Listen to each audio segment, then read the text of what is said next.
Welcome back to another episode of Utility Room Legends, the podcast where we shine a light on the people who move and control water and the incredible stories behind the systems that most people never see. New episodes drop every other Thursday, and you can find them on YouTube, Spotify, and Apple Podcasts.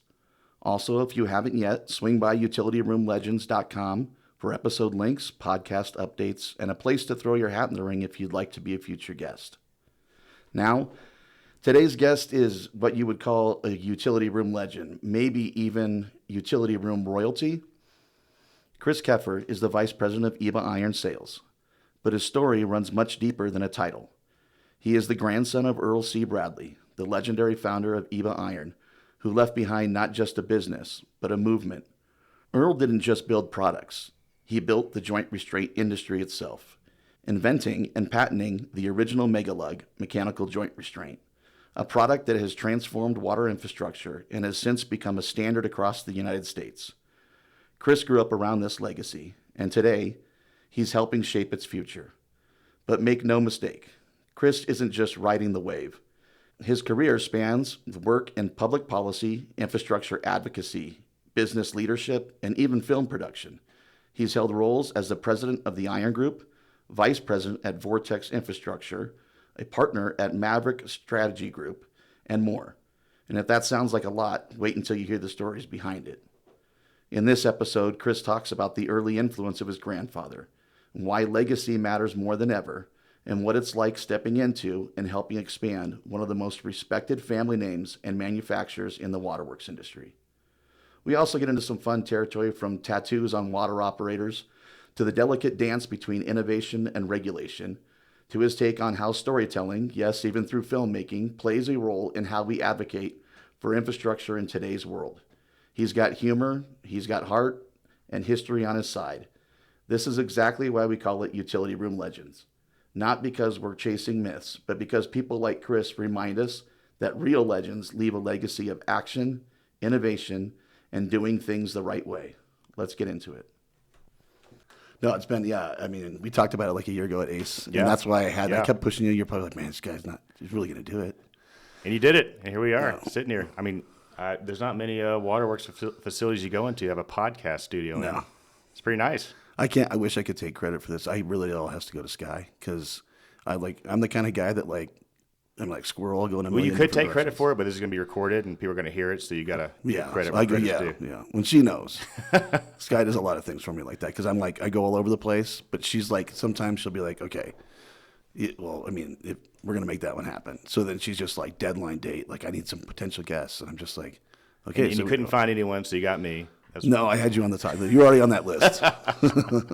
So, why don't you introduce yourself? I know you're kind of a big deal. People know you. Many leather-bound books. Yeah, exactly. No, not a big deal, but I've been very blessed to work with and be related to a lot of people that are big deals. Just ask them. My name is Chris Keffer. Work at EBAA Iron. It's very fortunate and humbled and happy to say it's my family's company. My grandfather, Earl Bradley. EBAA stands for Earl Bradley and Associates. A lot of people don't know that. Earl Bradley and Associates was too long to put on a casting, so shortened it to EBAA Iron. So that's the origins, the genesis of that name. But Earl was. It's an American dream type story. He was a one of a kind. We miss him every day. My grandmother as well.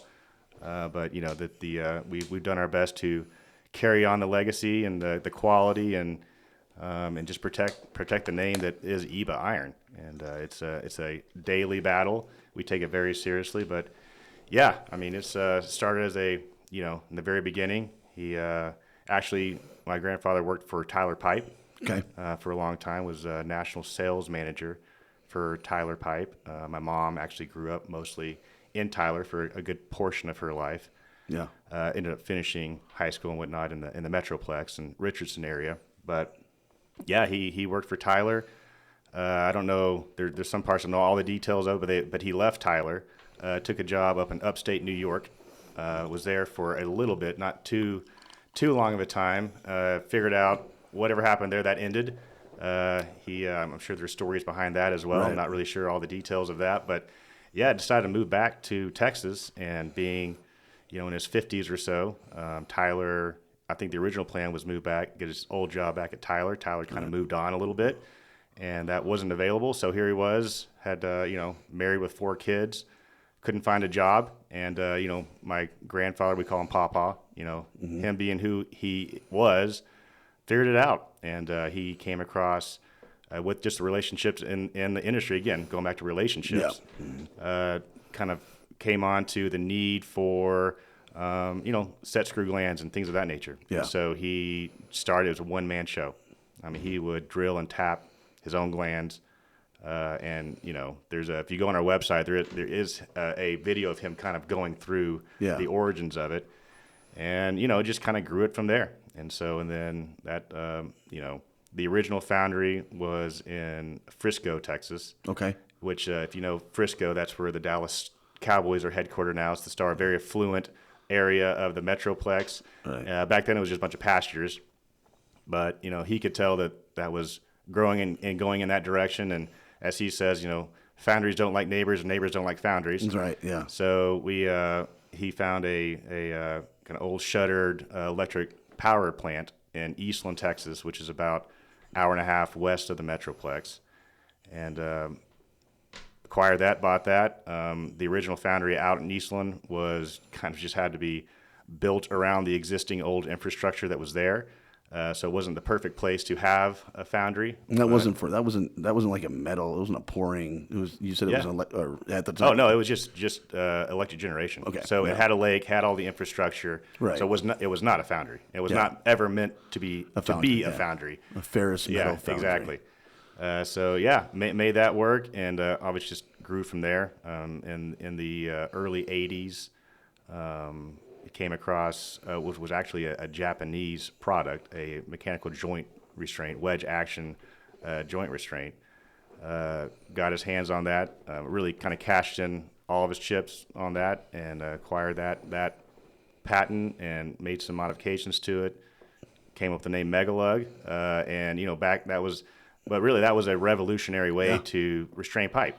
That was not the way the industry did it at that point. So people that maybe don't know, how was it done before that? Well, through various, thrust blocks. Yep. Just pour some concrete behind it and, just case it in concrete. Yeah, exactly. Which works. It's just not always the most feasible methodology of doing it. So, it was adoption was a huge task. It was an uphill battle. At that point we had the patent on the product. So if you wanted a Mega-Lug, you wanted a wedge action, it was an EBAA product. So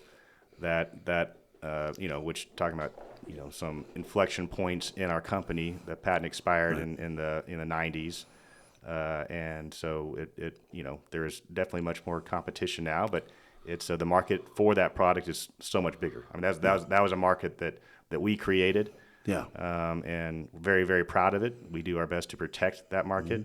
But again, we have foundries in Eastland and in Eastland, Texas, Albany, Texas, and then a facility in Cordele, Georgia. Okay. So fully domestic manufacturer. We're very proud of that.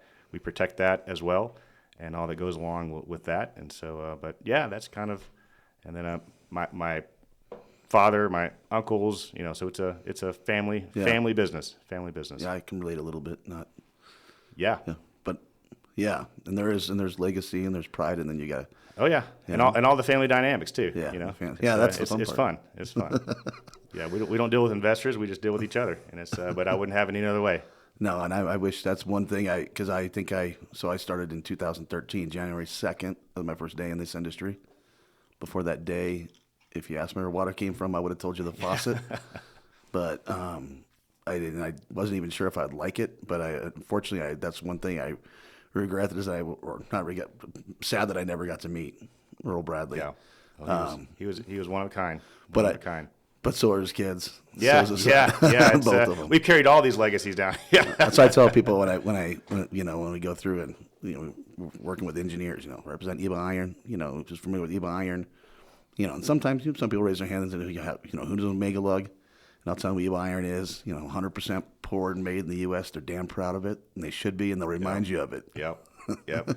Well, it's a support market, and we, on the, and really kind of my background coming into the industry, of course, grew up working in the foundry. They didn't trust me with much in the foundry. A lot of weed eaters, driving, hauling pallets around and whatnot. But, I really got to work with a lot of entities in this industry through government affairs, and that's on the lobbying and public affairs, and it's whether we like it or not, and sometimes we love it, and sometimes the government is fully involved in our industry, whether from a regulatory or a funding aspect, and so that's really where I, for about 10 years or so, got to work with hand in hand with EBAA through a lobby firm that I had, but also got a chance to work with a lot of our peers and partners in this, with whether it's EJ or McWane or Mueller or even on the steel side, Nucor and Gerdau, and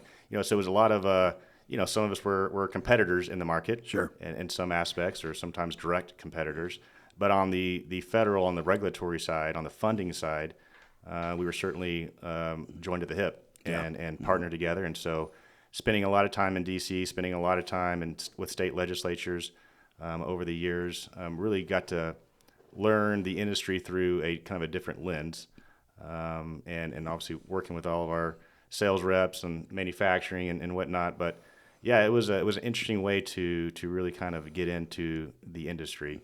Yeah. Then a couple of years ago, went back internal at EBAA and kind of started the transition period to the third generation. So my cousin Miles and I are representing the third generation here at EBAA, and again our goal, and we will do it. We will hand off the company to our fourth generation better than we found it, and we are positioned and the opportunities are there, but we've got to earn it.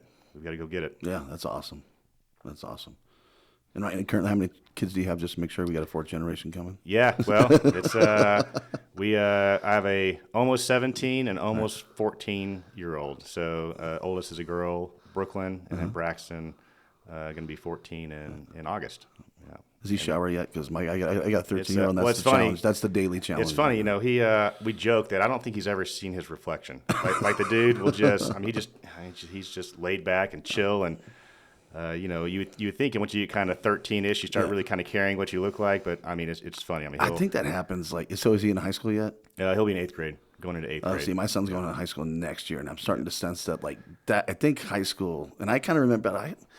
I don't know. I was different like that, but my son, man, I think about high schools when he's seeming to care. My oldest too. Well, but before that, it's like I could wake him up. Like if he's got to be at school at 8, like the bus is going to be there at 8:05.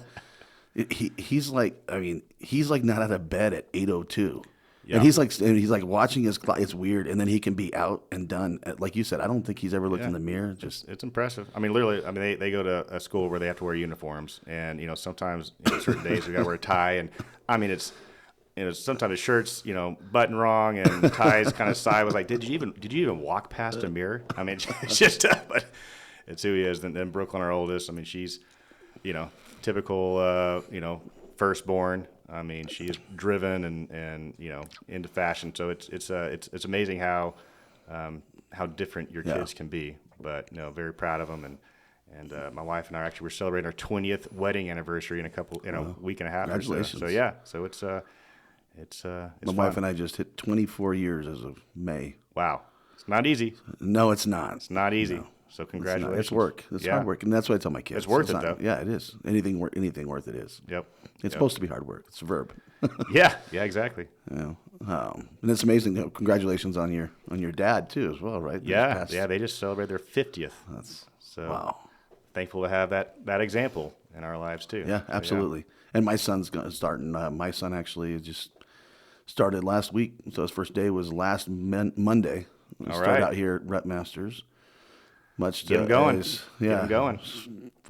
He's weighted 4.2 GPA student. So going back to restraint, it's one thing for EBAA. This is what I love about the industry is, and I think we're at a point again, and it's almost following with this generational thing that you and I have talked about several times. Mm-hmm. It seemed like there's this gap from, the guys that were innovators, the guys that were out really advancing I look at like in ours, like, Brent, like Mike Bruni. I mean, this guy, Mike Bruni, was like involved in all the, getting all the regulatory act, for backflow, which, pretty important. Cross connection control is pretty important. And for a long time it wasn't. No one really thought about it. So you look at like what became like innovation, the Mega-Lug. I mean, one thing that's ironic is I always tell people that engineers are really good at solving problems, right? Very good at that. Yeah, sometimes they're not ask them. Yeah, but sometimes not the best at communicating why they did it. They just tell you I did it. And one thing when you look at like a mechanical restraint versus a thrust block, even if you said it worked, but what we've learned since is the different dynamics, which is really what restraint design has shown. Is we actually want those systems to be, since they are dynamic, they have to move. They can't be rigid.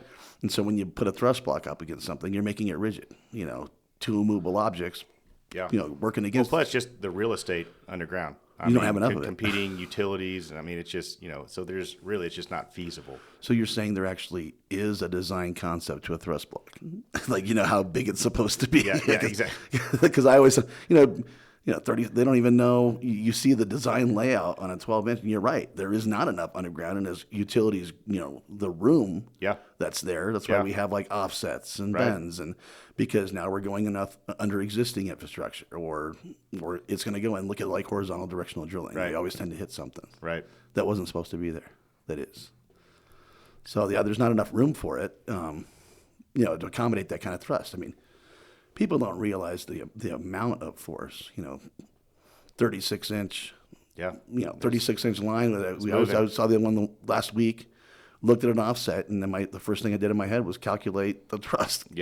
Because I'm standing around it, right? And so 36-inch did powerful. It's powerful. Did half the 36 divided by 2 times that pi number that repeats itself, and then it was 154,000 pounds. Yeah, and the larger diameters. I mean, we're selling more and more larger diameters, and that's just the way that the trend in the market is going to. So yeah, what size is that right now? Is it 60? Is right now? We go to 60. Yep. Yeah, it's incredible. It's a great legacy, And how did it's kind of like the funny thing was I was in the car business for 12 years, and we used to always say with like the owner's kids. Hey, sales is sales, though. That's sales good, is good sales, training. man. Actually, well, yeah, this is to me. This is fun. Like the car. Like when it's like there's three things, and I think you're one of them though that people really despise, right? Professions. Lobbyists? Yeah, lobbyists. Lawyers. Well, I'm actually not a lawyer, so lobbyists. But most associate, and then car salesman and dentists, right? So exactly. You go into a place and you're already down on square one. So this to me was just like, I just want to know what your problems are. Let's take it back to the manufacturer. And that's for us. Our business, as obviously we. I feel like that's the cool thing as a rep is we feel like we get to be a part of a legacy. Totally. And like we're out there also trying to push the product and spread feel like we're part of the family and spreading that message. And that's what's fun is being a part of all that and hearing about it. Well, and we've been very blessed with our rep agencies. I mean, like you guys, and they're a lot of them are multi-generational, so they are part of the family, and just like you all. I mean, it is we view it as one company and part of the family, and we've been very, very blessed on the reps that we've had, and it's this industry is unique, but we believe that's the right way to go to market. I mean, it's as we say too. I mean, you've got to be there. You've got to be that resource. I mean, as we've been talking in some of our conversations and as a company, I mean, we want to, think globally but act locally. And every sale, every relationship is unique and purely local. And we get that. And that's why we have to have guys like you all that know the markets and that can be the boots on the ground and be the resources. And it's worked well. Yeah. And we appreciate it. Oh, well, we appreciate you guys. So we're honored.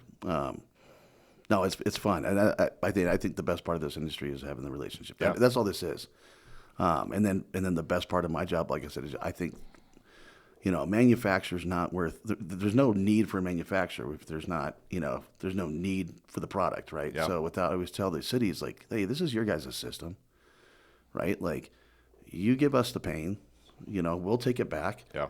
That's their job. And if they're not good at doing it, then they're not going to be around. Yeah. And I always tell people, like, when we do a lot of classes with the cities, and it's trying to educate, in order to bring about change, because we did, seeing this gap where you had like those guys that were doing this, and then it seemed like there was a really long period, and because you can just see it in the age difference. When I first started, you go to these shows and it was like everyone was either old, Yeah. or they were like right around our age. Yep. I'm 46, 42. Yep. It's like Russell's 46. Like You have Russell a lot more hair than I, though. Barely. It's going. Come on, man. Chris did it on purpose. Yeah. You had a faux hawk before. No, this Dude, decision, you had a it was faux made hawk, for like me. This yesterday. decision was made for me. Lush faux hawk. Yeah. My 40 time dropped a lot when I got rid of all the hair, though. Well, yeah. Well, you have a lot more fit than I am, so well, I'm growing not this that way. Not tell you what. at I'll tell you what. I'll conferences, give you the hair if I can, get rid of this. We can make a deal. We can make that deal. But we saw but that's something that I've seen, and now you're definitely seeing this younger group, because I'm working with a lot of younger guys that are excited and they're smart. And I think that what you're going to find is that people that aren't innovating are going to go away pretty quick. Yeah. And I tell them all the time, I said, look, there's good manufacturers and there's bad manufacturers. I'm like, we have worked really hard as a rep company to align ourselves with the guys who are good manufacturers, who solve problems, who innovated. And I'm like, it's pretty easy to spot a bad manufacturer. And I'll give you here's kind of how you can name find a few? it. Can you name a few?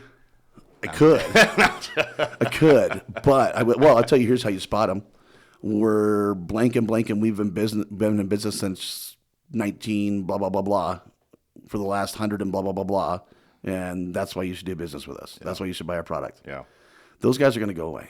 Then they have to, because if you're not here to solve a problem, if you're, the mechanical restraint, all these products that came about, and then you're stuck with archaic products in the industry or ways of doing things. Yeah. I mean, that's the definition of insanity, is doing the same thing over again and expecting a different result. Well, yeah, and we talked earlier. I mean, this industry is a very well-funded industry, but very slow to adopt any sort of change or innovation. And a lot of times, that's a good thing. I mean, these are taxpayer dollars mostly that are being used.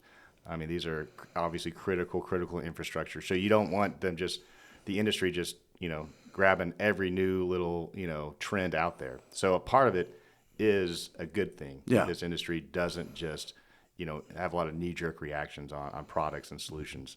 But to that, on the other side of that is there are a lot of new great solutions, and we view that obviously we believe, and it's truth that the Mega-Lug was a revolutionary product in the industry. You don't really, in today's world, you think of innovation as technology, and obviously that's true. But this is a heavy, this is a blue collar, dirty industry, manufacturing. But those are innovative products, and we take great pride. The greatest thing about EBAA is that we are a foundry first, and we whether that's we control our destiny. We have our own pattern. We have our pattern shops. We have our own R&D, which we invest in. We have continued to invest millions and millions and millions of dollars into our foundries to increase capacity, right? Because thankfully there's a need for that. Yeah. But also just pushing innovation. I mean, we have our own engineering department. I mean, so everything is in house. Yeah. And that's the way we can control our destiny and make sure we're putting out the best product, the highest quality product. The traceability that goes along with that too, and all of that. But we certainly value and prioritize innovation, and we are, whether it's tweaking things or looking at new materials, pipe material, whatever it may be, we have the ability to do that. And there's always rumors out there that EBAA is for sale, right. And maybe this is a good platform to say that is. There's nothing further from the truth, but we are positioned to be on the other side of that. So we will continue to push, to stay ahead of the curve and make sure that the industry is not leaving us behind. But again, one of the reasons why we're able to do that is because we do own our own foundries, and we are very, very proud of that. Well, I mean, I think that's something that I think is really cool about Foundry First, which I know you'd mentioned before in one meetings that you had with everyone when we had the breakfast, foundry first, right? I mean, that's because you do control your own destiny. Yeah. I actually have never heard the EBAA for sale. I haven't. But, Well, that's but maybe you sparked the rumor the other way, since you said if anything we can. it's flattering, certainly. But I went cryptic there, and I heard you say, but if anything we could do the other way, like maybe, possibly something else, another acquisition. well, I mean, yeah, we Never again, rule it out. we're certainly not ruling it out. And whether that's the product side or I can only imagine how many times you guys must have been. I mean, it's got to be, insane the number of phone calls you guys probably get. Like, hey, we already have patterns, we already have molds. Can you guys just pour this? I mean, it's got to happen, right? Yeah. Oh, yeah. I mean, it's and again, never say never on things. There are times we do make certain things for other people in other industries sometimes, and it's and sometimes that's just a reflection of the current market. But right now, I mean, gosh, we are You guys can it's wall like to keep up wall on your own stuff. Yeah, just cranking rings out, and it's just it's a full effort right now. And we're where we are located geographically. Eastland is a town of about 3,000 people. Again, neighbors don't like foundries, and foundries don't like neighbors. So, I mean, typically you're going to find these types of facilities not in city centers where the labor pool is, it's large. So we're in a captive labor market, and so what that does though is forces us to be innovative, to keep reinvesting, to look at robotics and whatnot, and we're doing that. And it's so it's a lot of times innovation is born out of necessity. A lot of times, and that's certainly the case with us too. But it's not something that, and we thankfully we are positioned to make those investments, and that's something we're going to continue to do. Yeah. I mean, innovation is you keep talking about innovation. That's something that I always harp on. Is like, if you're not innovating, then you're just stagnant. You're just sitting in the back. You're watching it all fly by, and that's, you say it's born of necessity. The problem is, like, so the issue becomes, when do we, what defines necessity, right? So like, if you look like Lockheed Martin, like the SR-71, it's really cool if you ever heard the story of how that everything on that plane was like innovation. Absolutely there's nothing that had been previously done. And it was born of necessity. What was the necessity? Was accomplishing the goal. Like, Kelly Johnson was the CEO of Skunk Works, and this is what we're going to deliver. And like, that was it. So like, that's the necessity. And the only reason I bring that up is because, a lot of times people are like, well, we're just doing the same thing over, right? So 6 billion gallons of drinking water is gone every single day. Yeah. I would think that would constitute as a necessity or a need. And the urgency for it, because, as we're talking about tanning it down to a third or a fourth generation, my kids could, if we don't resolve the problems, may be able to go on through my kids, but after that, for their kids, they're going to have to deal with it. Yeah. And we can't just keep doing the same. That's why shit. we are so involved on the political side and in DC, because it's a lot, again, with this industry. Well, you went to the wrong place for innovation. Yeah. Well, but we honestly, we view that as a market. Yeah. Sure. Source. And we I mean, again, like it or not, the government and this industry, I mean, they're there. Yeah. And we, in some ways, whether on the regulatory almost environment, like you were raised by a politician. Yeah. How about that? But I'll tell you, I mean, it's we do speak with and some of our peers in the industry that haven't quite, fully grasped, how, I mean, you got to be there. Absolutely. Yeah. And it's not just, you just don't react and just deal with what comes down the pipeline from DC. It's, you got to be there and help drive some of this change and be and representing the industry. And it's so, again, part of it is also, when we're talking about the needs that we have, I mean, the aging infrastructure, but when these funding packages, like the recently passed IIJA that created all these other programs, but it was a massive increase in funding for infrastructure, historic. I mean, the federal government has never funded infrastructure to that level in the history of the country. But the original drafts of that bill, I mean, it was highly weighted, unfortunately, to roads, bridges, airports, all these things that you see, So it's being there, reminding them that, there are things underground. It's just people just take for granted, including Congress and That's everyone. That you turn on the faucet, water comes out, flush the toilet, water leaves. Yep. And most people in their lives have never experienced anything different than that. Yeah. And so what it takes to maintain that, to make sure you have that luxury that we have here in so again, it's you got to be there, and so we definitely prioritize that. Have you ever lived in a third world country, like not or maybe just outside the U.S.? Not even lived? No, yeah, visited. So I have. Yeah. Visiting's different because you're going to see what you're going to see, right? I mean, obviously, but I lived in Mexico for 2 years, and I was in Mexico City, and there were so many things that I went, holy shit. That you just took for granted prior to living there. Well, one of them is carpet, like big time.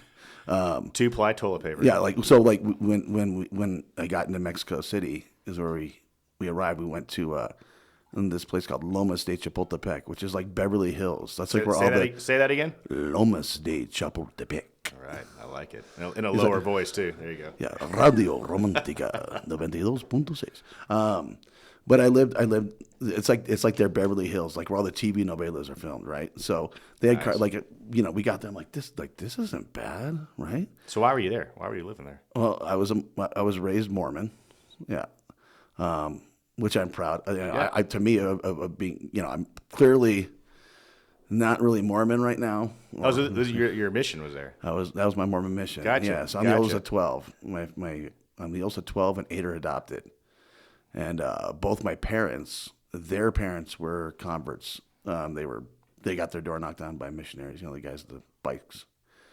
So that was me. Actually, it was cool. There was a program that I don't believe they have anymore because I'm the I want to say third generation military. My grandfather, my father, my brother, awesome. And so my dad taught at the Air Force Academy. My grandpa was a full bird colonel. Wow. I was the first, me and my brother were the first ones not to be an officer. So we decided to work, and sorry, Dad. But I got to say that a lot too. Yeah, he gets that. Sorry. No, but I'm proud of the legacy. That's a legacy for us, Yeah. Like we were going to serve. So they had a program that I could join the Marine Corps, go through boot camp, go through combat training, and then join it as a reservist. And then I would do my 2-year mission up like at that point, and then come back and finish up as an active reservist. So I did that. They stopped that after 9/11 because I returned back. I got home in January of 2001. I was married by May. Sorry, my wife's going to kill me on that one. May, March. You can cut by that May. part out. Yeah. No, Sky's going to leave that one in. It's her cousin. It is a family business. Yeah. So, no, but married by May, and then 9/11 happened. So, they had to bring missionaries back because so they stopped doing that program. But wow, it was cool because I'd already done boot camp, left the house, all that. Now I'm going on my own. Now I'm living in Mexico. But my point in that was like, if you don't appreciate water, so you're able to finally, I did drink the water out of a hose, but you're talking about being there for a year. Yeah. But truth be told, I got sick multiple times. And then when I came home, it's I went through a whole, my flushing system and my eyes were yellow. I was sick. I was in the hospital for 2 weeks, but that was just reacclimating myself to being back home. Yeah. But we do take for granted, all that, because there's you have leaking pipes. You'd see in Mexico City, there's ravines and all that, and that's where everyone lives. And you'd see just leaking sewage, leaking pipes, and people here don't realize it's there. It's because it's there as long as you turn on the water, as long as you put the faucet on. We are very fortunate, and that is something that we do take it for granted because we don't know it any other way, obviously. Yeah. But we are very fortunate. But it doesn't happen by accident, and that's it's the policies that are put in place. It is the funding. It's prioritizing this over that. Obviously, we got a long way to go. Man, I've been flying around. I think our airports are pretty darn good, actually. I've been Yeah. driving. Oh, yeah. Now roads I get, the bridges I get, right? But those are the fun things to fund, and that's Right. why we have Right. these. But but again, in DC, that's why we have to again remind the policymakers and the appropriators of these funds that hey, we've got to keep. I think we should. Water I think matters. we should go do shut off day in Alexandria, Virginia. Well, and we get some of these Congress like, hey, yeah. you want to know what it's like? It is a very reactionary market and yeah. system. So yeah, no doubt. That's why I about always tell that when we do the classes, I'm like, guys, look what we did. How long? So, and I tell them, and it's no bullshit. And I'm like, your job is just as important as military first responders. And and they look at me like, oh yeah, and I'm like, okay, well, how long? You shut off that water. Like before I did this, right? I go home, right? Hit the faucet, water's on. I mean, I've had it happen when it freezes, right? You hit that, and it's like, oh, yeah, what's going on? Exactly. Right? And how long before people start shooting each other for gallons of water at Walmart? I mean, let's be honest. Look what happened during COVID with toilet paper, right? Yeah. I mean, we're talking about water. Well, we had what we call snowvid in Texas. when I remember that ice one. storms and our electric grid, which is a whole other, conversation. We were days and days, busted pipes, no electricity, no water for days. Well, if you have no electricity, a lot of times you're not going to get water in your area. Yeah, I mean, it's pumps. just, and so it was, and that honestly, that occurrence that, that Texas went through for, 4 or 5 days, out of that came some pretty massive, bills that dealt with the energy, the, electric grid, dealt with, water infrastructure. Because, I mean, it is, people got a taste for a few days. But you talk about Armageddon. I mean, it was like Wild West all of a sudden. I mean, I literally saw fights in the parking lot of a grocery store trying to get water. And so it was wild. But I mean, and that's unfortunately, it takes those type of events. Yeah, I remember that because being the Watts rep for backflow. Yeah, it was like our shelves were empty because the next day everything went to Texas. Yeah, it was. We were a third world country for a few days there, and some parts still are, but yeah, it's. But yeah, I mean, it's, and again, on the political stuff too. I don't know where you wanted to take all this, but it's, we're just going where it goes, man. That's where it goes. Just we, like I said, we are a very feeling proud, the flow, doing proud the domestic manufacturer. I mean, that is our brand. That's our DNA. That's our lifeblood. So things like American Iron, still AIS or BABA or things of that nature, where that stuff doesn't happen by accident either. And I know probably, that's always a mixed bag. Who's listening to this podcast, obviously, but are we talking about COVID origins? Yeah. But really, I mean, honestly, it's a national security. It's absolutely is an economic issue, 100%. But to support and have a manufacturing base in the United States, I think we saw during COVID, actually, some of the pain points of not having manufacturing. In and the US. you thought that we would have learned our lesson. Yeah. And what's crazy is here's what's crazy though, is unfortunately the machine that the politics. I mean, watch this happen. It's like you're waiting for a manufacturer. It's like there's always an excuse to not. And I do understand to an extent. I mean, it's not cheap to build a foundry in the U.S. Correct. Right, or anywhere. Or to operate one. Well, I mean, I would say anywhere unless they're going to give it to you, CCP. But if they don't, it's not cheap to do that, okay? And then you have to go through regulatory, which, we should all be good stewards of the environment, but there comes a point when, you are, I mean, so I was looking at this the other day. I don't know, I think, so ferrous metal foundries. Yeah. In the United States, in the 1950s, there were 1,500, I believe, or over 1,500. And I want to say as of last year, which EBAA Iron, I believe, is a ferrous metal foundry, is less than 450. Yeah.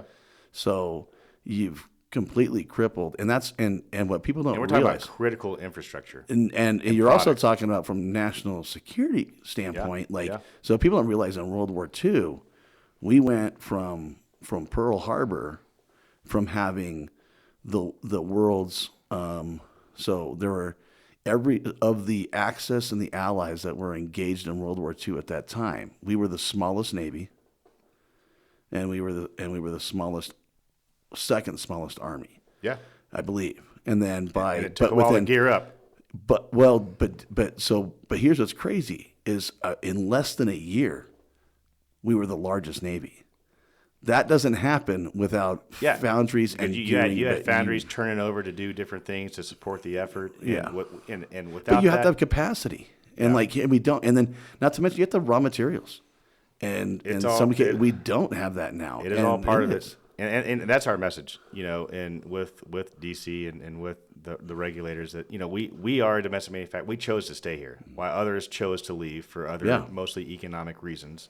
We chose to stay here and to make it under the laws and regulations that exist here. Yeah. And again, we don't disagree with. I mean, again, we want to protect. And the you had to environment. play with all of them, and a lot of them weren't fair for you. I remember going. I mean, I remember going through quote. You guys are 30% high. Well, yeah. Well, I mean, so and the message. It's not gouging. It's just it costs what it costs to make something. Right. Here. But okay, so that brings me, I guess, up to what you and I have talked about this before. So this I don't understand. Is the cost of an equal component. The cost of so we've had to export and import goods. Yeah. We've had to bring in from overseas or ship out somewhere, over to Middle East at a military base. This is through UGO. Mm-hmm. It is expensive. So to me, let's start with how in the heck does it go? It can't just be labor wages. If you have that is part of it. It can't be just that though. Right. Not an equal to equal, not an apples to apples. It can't be just that.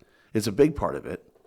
But then again, you also have kind of the X factor if you're looking at like a P&L of where you can hide, do we cheat them and how? Yeah. I mean, we talked about, who really owns the foundry, right? Yeah. And that's the thing. It can't be an equal. Obviously, to make something here, obviously we do treat our employees and labor force well. We do pay them, which other countries don't. We do have policies in place that we obviously gladly adhere to protect the environment. We want to be good stewards. So all that has a cost. Those are all things that we comply with, but those are mandates that aren't free. So they all cost. But honestly, and this is where we get into the geopolitical, all the stuff we're dealing here with, I won't touch tariffs for now, but but when you're dealing we talked about tariffs yesterday. When you're dealing with import, something made in China, it's the subsidies. I mean, when you're that is the price difference on a lot of these things is it's the subsidies that and we always say we don't fear competition. We just want to compete on an even playing field. You can't when the government's giving money to the and it's we would rather compete with a product, not compete with China, and so when we're doing all of our efforts to originally to pass AIS to BABA, it's not to get rid of competition. It's to just we want to compete, apples to apples with a domestic product, and we'll do it all day long. We're happy to do that. I'm pretty sure you beat anyone. I mean, you guys have been doing it. And we've obviously we've seen many more companies enter the purely domestic market, and that's what we fought for and asked for. Yeah, and it should be. And again, it's but that's what we're talking about, and we're involved in dumping and all that kind of stuff that these terms that you hear, but I mean it affects the market. And it is in the nation's interest to protect our local manufacturing base. It is, it's one thing, and we actually met with the U.S. Trade Representative Office a couple of weeks ago. The actual team that's meeting with China and India, having these negotiations are going on right now, past this weekend too. And it's, yes, we would love access to other markets, obviously. But at the end of the day, most domestic manufacturers in this industry, we're not selling into India. We're not selling in China. But we need protection for our market. And it is because it is in the nation's interest to have these robust manufacturing markets. And again, it's a sticky situation, and there's a lot that goes into these negotiations. But, it is, and honestly, we've seen it, administration after administration, we are actually one of the one true bipartisan issues right now, politically speaking. Infrastructure should be. And it should be. And it hasn't always been that way, but also manufacturing. And also, with this last election cycle, and it's at the local levels too, and the state legislative levels, it's people each side trying to out-buy America each other. And we've come a long, long way. 15, 20 years ago, that was not the case. There's always, again, it's, there's the idea of free trade. Well, free trade doesn't exist. No. We need fair trade. Yeah. And that is what, and so again, I know I'm getting real political here, but that's at EBAA, this is a full that shouldn't be 360 political. degree. That's what I don't understand is how that's political. Like, and I'll go ahead and get political because I can do whatever the hell I want. Let's go. That's my podcast. You're the host. Like this taco shit, right? Right? Chicken's out again, Like it's just it's stupid. Because anyone who's been around, I've been following it. It's not. He didn't chicken out. I mean, look at where we were a year ago, and what that discrepancy was. He showed everyone. Puts the chart up. Yeah, we already knew that shit. You can't do that. And I've already, I've had I had this idea. It was like crazy as hell. Is like if it was me, you know what I'd do is because most of the time these things come in on crates, right? Get unloaded, and they're like, oh yeah, here's our compliance, here's what we deal. Yeah, we meet this, and then put it down, right? And it doesn't. Yeah. And that's what I was getting at is like apples to apples. Is it really? Not all products. I mean, right? Pouring metal, but they don't give you a metallurgy report. They don't give you traceability. Right. Can't look at the microscope. Right. And if you did, they would just copy it and send a picture, and that's what they do. Here you go. Yeah, we're 80-20 ductile iron grade, 90. We meet or exceed the standard. Here it is. And so what I always thought is, why don't you pull a couple of them and check it with a factory that does it in the U.S. and with an independent testing party that does it. And then guess what? You're not. But to me, this is the same thing as a tariff. Oh, you didn't meet it? Okay, so that means that we're going to fine you $100,000. And the next time you bring a canister in, we're going to check 50% of it. Yeah. And if we find another one, we're going to fine you $500,000. And then we're going to check all of it. And if we find another one, you're done. The problem is there are mechanisms out there for some of those things you're talking about, but it's a shell game. So then it turns into just them, change the name of a company here, and then it's just whack-a-mole. Or taking it to Canada. Yeah, I know that shit happened during tariffs. I know it happened. No, and again, reroute it to Canada and figure out how to pick it up. And that's bullshit. And that's when I get this question all the time on specifically like AIS or BABA, where the definition of made or produced in the U.S. is actually produced in the U.S. And we've had long conversations and knockdown dragouts with, the Canadian delegations, Mexican delegations of, this is North America, we should be included in the definition of produced in the United States. Just include U.S. and Canada. You just got to be the 51st state. Well,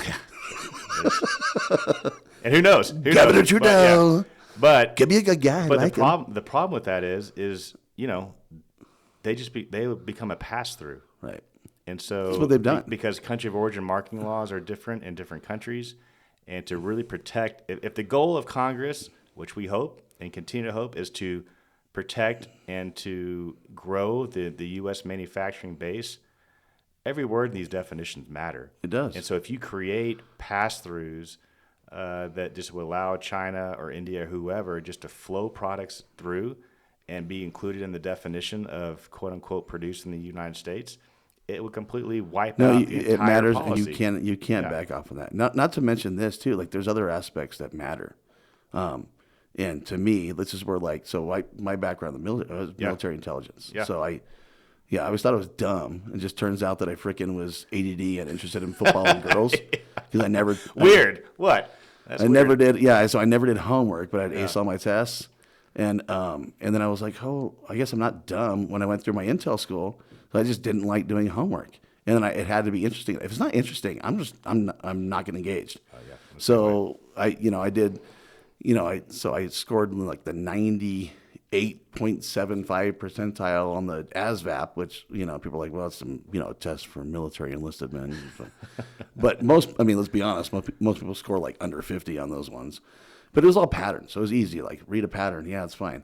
So I go through and I get into Intel school, and like everything's classified at TSSCI clearance. All my schooling was, I didn't have homework because you had to be in a skiff. So we just did tests. You would do practical applications and do tests.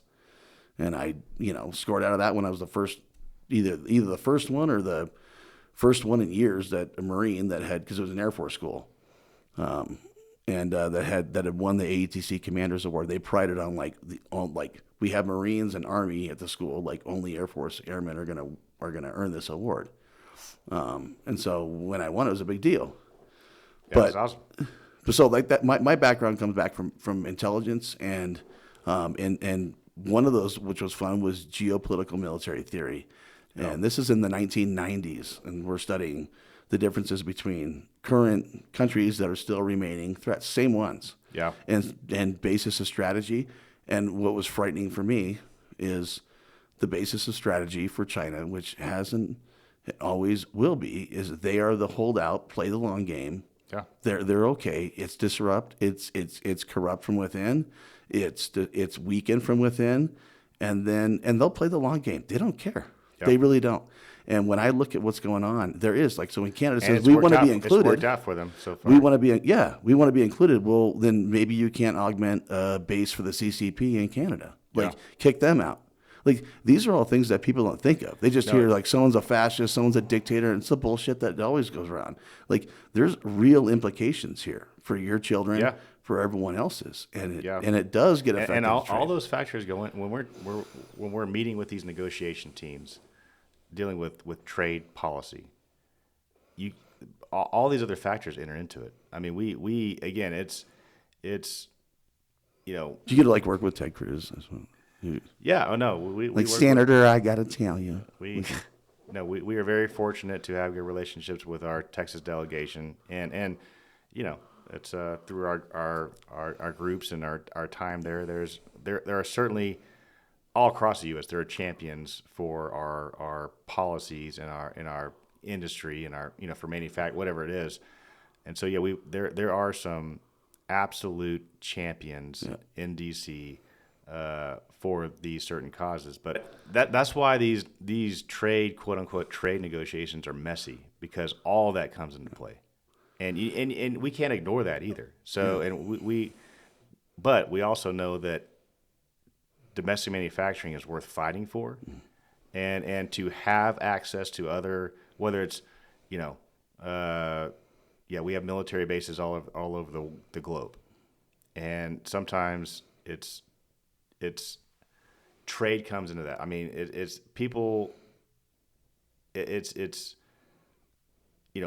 having access and having continued support by certain. I mean, trade is a part of that. Absolutely.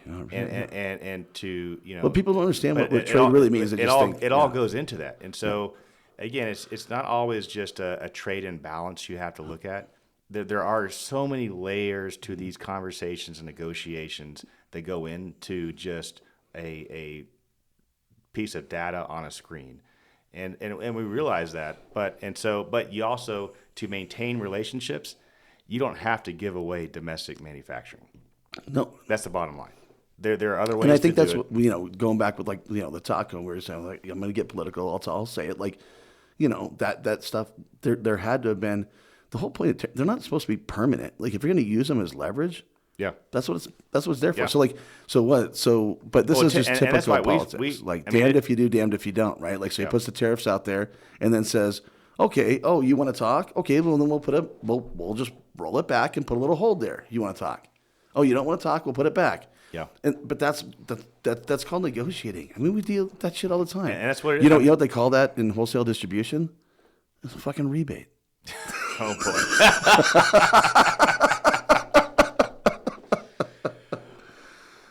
Whole other subject. We won't even go there. Keep on track. I like trade. We have a reward program. Yeah. But you're exactly right. There's so many layers to it, and it's worth fighting for. And tariffs, you can't make business decisions around tariffs. You just can't. No. They're temporary in nature. And we've seen companies that did. It's crazy. And they're volatile. And you've seen Wall Street knee-jerk react to. Yeah, that was the funniest thing. I almost thought that was set up just to see. It was like a psyop to me. That's like Intel psyop to see how you can it's like a rumor of I heard these are going to be suspended, and like within 5 minutes of an unverified rumor, the market jumps like 15 Well, and that's why we obviously tariffs have certainly affected our business. Sure. I mean, we're off on a side of it where we have benefited, but it's a temporary. Everything is temporary. When we're dealing with tariffs, it's temporary. So we didn't raise prices because of tariffs. We've seen the market move. We are in some markets we're cheaper right now than some import products.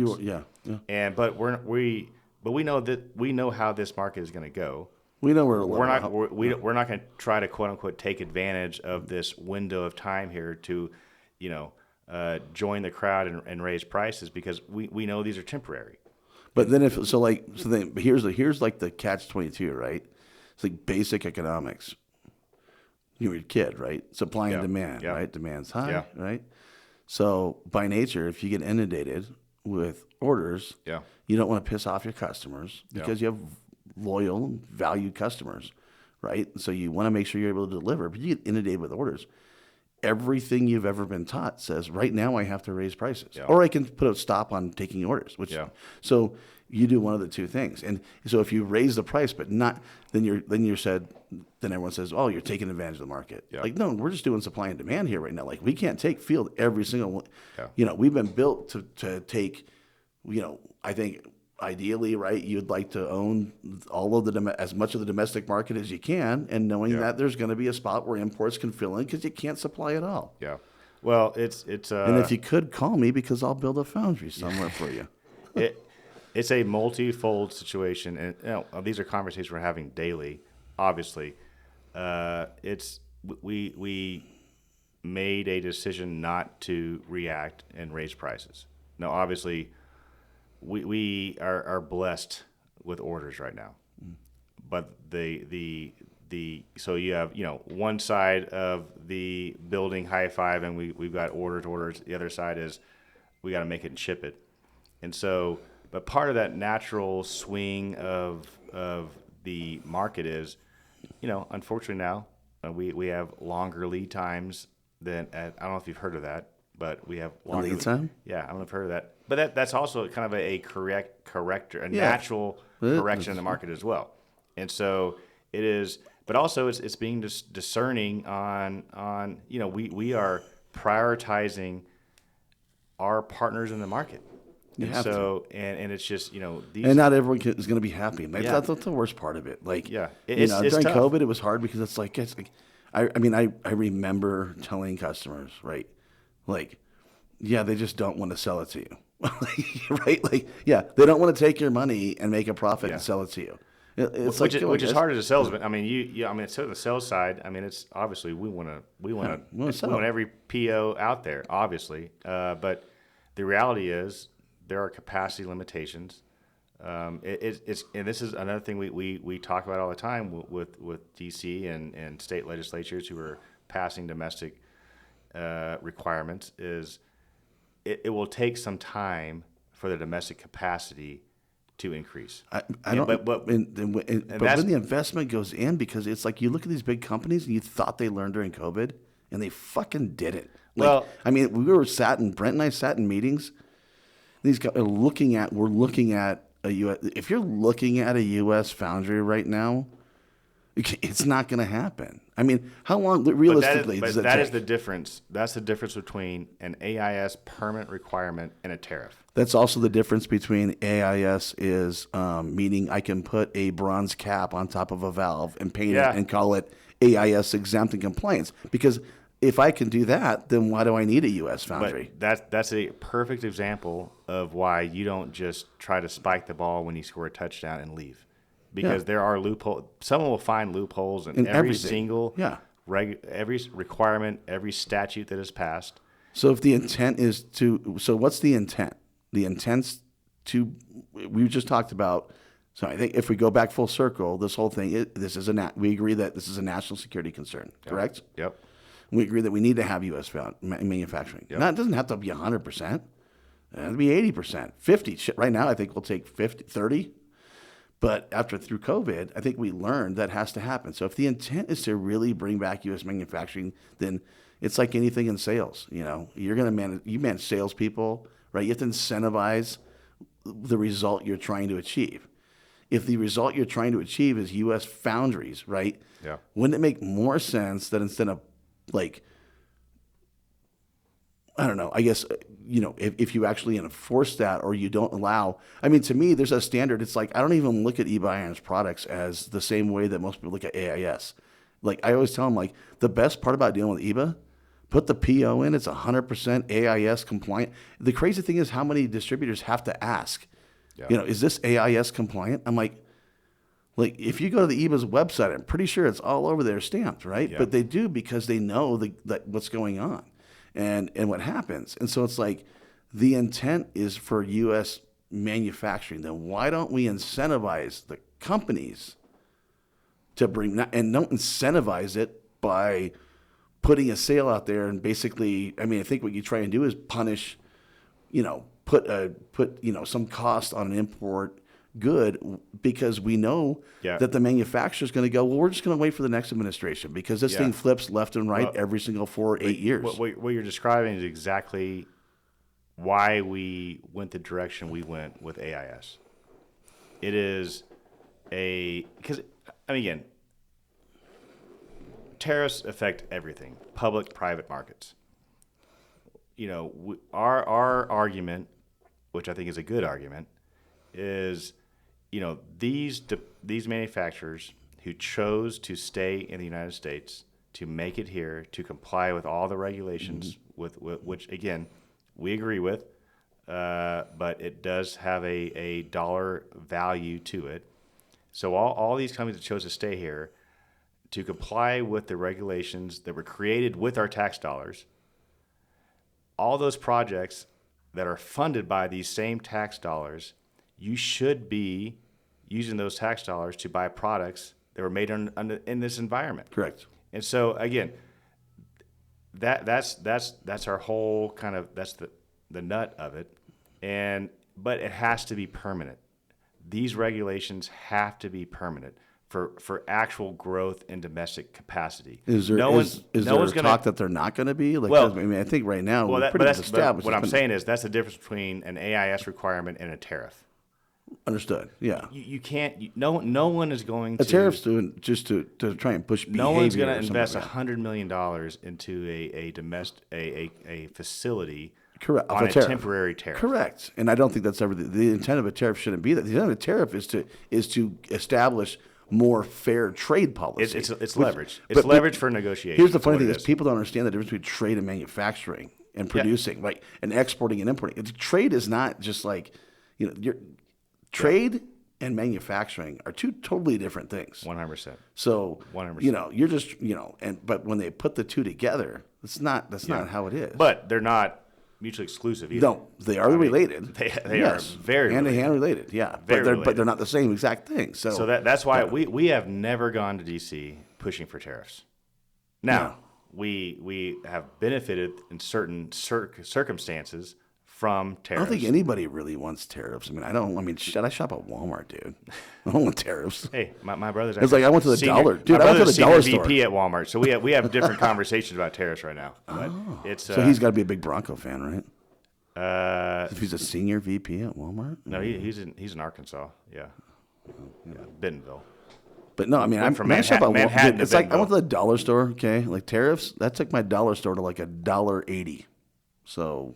Well, actually, should have taken it to $2.43 instead of the dollar store. But that's the thing. But what we hope is because of these tariffs, because of this leverage that tariffs create, that we can have permanent policies that will allow for domestic capacity to increase. Yeah. That's what you need to see to actually make these investments. And I agree with you 100%. And I think I agree with the material. I hear a but coming up. No but. I agree with you 100%. In addition. Oh, okay. Here we go. In addition, there should be. So like right now, what's your number one? So look, we're in Waterworks. All we do is solve problems. That's what I like to do, right? What are your pains? So why can't you guys produce as much as you want? Labor. Okay. Well, so labor, what's the challenge of labor? Is it the rate? Is it the pay rate? It's actually people walking in the door wanting to be hired. Okay. And so, could it be that maybe like you have a husband who's working and a wife and you got kids at home? Could it be maybe like we give maybe? We looked at all these incidents. No, but you guys did. But maybe the government, and that's what I'm saying, is like if you want to help put manufacturing in addition to like having AIS things, like incentivize that manufacturer to do that, to make it easier and better. Like it's like our challenges are we can't find labor. And, well, if I get a foundry in China, like not only do we not have to put the ad in the paper, they're just bringing them there, right? Well, I think that again, this is a whole other rabbit trail to go down, but we should do it next time. Part two. Chris Keffer. The bigger issue here for domestic capacity is immigration reform. 100%. You have to tackle that, and that is while manufacturing, domestic, production, infrastructure. Those are bipartisan issues. You win 99% of every office you walk into. You have positive conversations. You bring up immigration. Man. Well, yeah, that's because one side wants votes and the other side wants people that. It's the challenge, but but we're not going to keep showing up. I mean, we are going to keep showing up. So this is an area that I believe that I really have something that I personal, a feeling towards. Yeah. Having lived in Mexico, I remember. Yeah. I meet families. How many kids do you have? 6. Oh, where are they? Oh, someone, Juan Carlos, he's in the United States. He's working. Look, I 1,000% understand if I lived in Mexico, I would do absolutely everything it possibly took to bring my kids here. Yeah. 1,000% I would do it. I would do it to the point of risking my life, getting shot over it. I would. What we've done, and what's ridiculous is we can do this. I walked in Mexico City around the U.S. Embassy. That line is like wrapped, at least when I was there in the 90s, 98, 99, there was a line wrapped 3 times around that freaking building of people that were trying to do it the right way, the legal way. The problem is we inundate. So what happens is for whatever reason, I got a pretty good idea of why one side or the other side wants to do one or the other. That's politics. Yeah. Okay, but this is not politics. This is what America is not. This country is not a race. Like we're not a natural race, country of origin. We're founded on immigrants. My 11th great grandfather was on the Mayflower, Miles Standish. Heck yeah. That's confirmed. That's awesome. So that's something I'm proud of, right? Yeah. But that's someone who's coming for an opportunity. That's all this country ever was. Yeah. Was a many one, pluribus unum. You have to have, but I also don't like, flags of other countries being, you don't come over here. It's like, I guarantee you that my 11th great grandfather wasn't throwing around a freaking Scottish or English flag when he landed on the United States. Or, he was a pilgrim, so that wasn't there yet. But you get my point, right? Yeah. So that's what this is ideals. And these people, and these are people that I understand exactly why. All we have to do is government allocation of resources. We can process. You're telling me you can process people out that quick, but you can't process people in? And that you like bullshit. Like you get these courts, you can stamp and get them in. The most messy conversation to have right now in DC, and but if you can't fix it, then you're gonna have to secure it. Well, we're gonna fix it. It again, change and innovation comes out of necessity, and we are getting. Some people that could fund us. I think we could run a weird a Colorado thing. We can go back. We would. I would run as a common sense. I think they need the no bullshit party. The most practical, example. At EBAA, we would hire 100 more people tomorrow. We have daily 10 people walking the door wanting to be hired. I understand what you're saying. We can't touch 9. We can't touch 9 of them. Yeah, but see, I'll give you guys credit because you're following the law, and so that's their job is saying, hey, yeah, But you know what pisses me off? Well, the problem is you can't have law without the rule of law.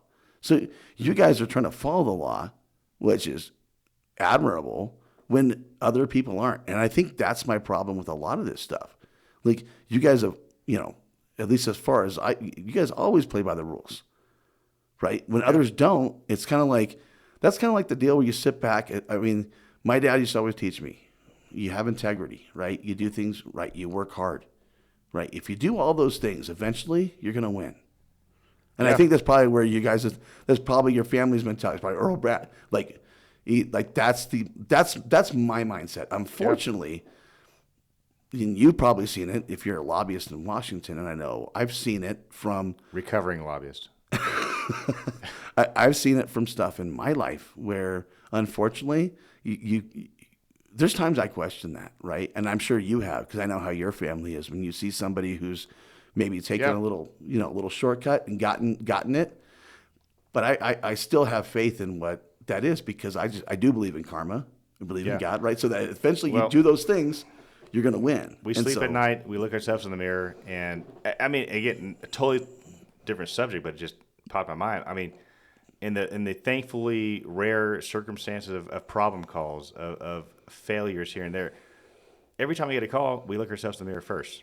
Like, we're not looking to blame someone else. I mean, we do it the right way. We're going to be there. We don't take shortcuts, and whether it's, you know, on you're better than me, because the first thing I say is he didn't lubricate the gasket. Well, and sometimes you But that's because I would be the first one to jump out there too. There are no nuts twisted off on that thing either, and or just a couple of them. But no, we're going to be there.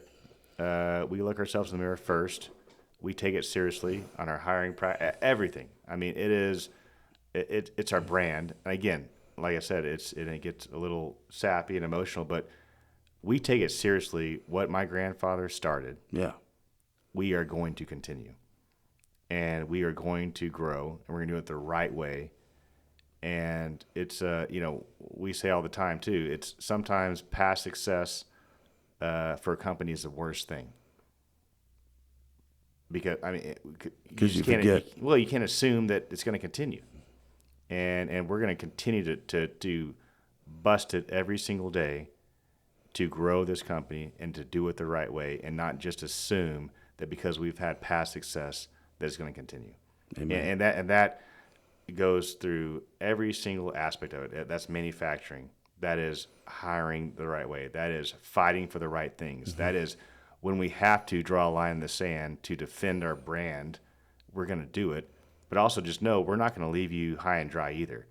It's again, thankfully, in the small circumstances of the volume that we put out there in products, of course there's going to be issues here and there, but we're going to be there, and we're going to show up, and it's just, you know, that's the way we operate, but it's tough. That's not an easy thing to do. But we take it seriously, and it's a brand that we are extremely proud of. And going back to marriages that last, you've got to fight for it. Mm-hmm. The easy thing is to walk away, and that's not who we are at EBAA. And again, but that's why we show up the places that a lot of people don't show up to. I mean, that's why we're darkening certain hallways of the administration or EPA or Congress. That's why we're showing up to job sites that, you know, again, we probably know it's not our issue, but we're going to provide value, and we're going to make sure that project gets finished, because that's every contractor's, you know, at the end of the day, just get the job done. Yeah. So, and we're going to be there. But it's not the easy way to do it. It's the right way to do it. But it's who we are. It's the evil way to do it. Well, it's the right way to do it.